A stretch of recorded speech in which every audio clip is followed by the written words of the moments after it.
With more than 3 million foreclosed homes on the market this year, this could be the best time to buy for you. Our financial contributor, Vera Gibbons, is here with some advice if you're thinking about this. Good morning, Vera. Good morning, Maggie. A lot of people could find real opportunity here, but they may find themselves overwhelmed. So what's a good starting point? A good starting point is some of these websites that are out there. There's Realty Track, that's a popular one, foreclosure.com, foreclosures.com. I think there's a lot of confusion. There's just a lot of different ways you can actually buy.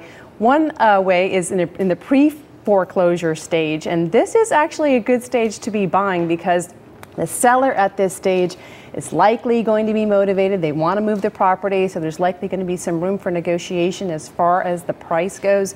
You can check the place out, you can inspect it, you can walk through it, so there's no big surprises here.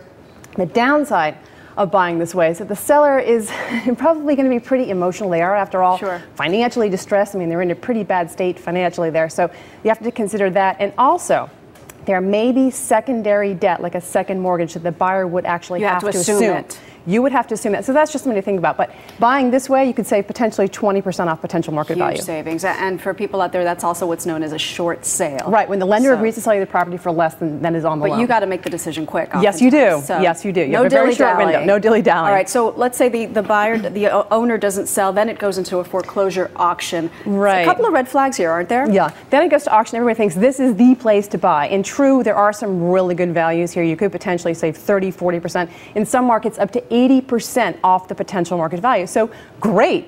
But here's the thing. Very risky way to go here. You can't check the property out. You can't do an inspection, no title search, no nothing. The place can be totally messed up in this total state of disrepair.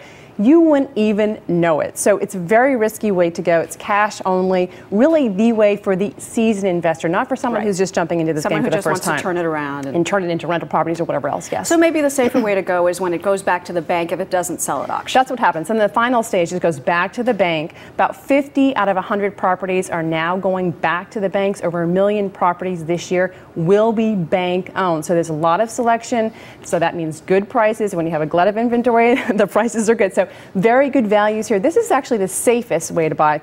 The easiest way to buy. You can check the place out. You can do an inspection. You can finance traditionally with a traditional mortgage. However, the downside, again, you may have to put quite a bit of sweat equity into these places. I think a lot of people underestimate the amount of repairs and renovations that are necessary to get these back into decent condition. So ideal, short sale if you're ready to make a decision quick.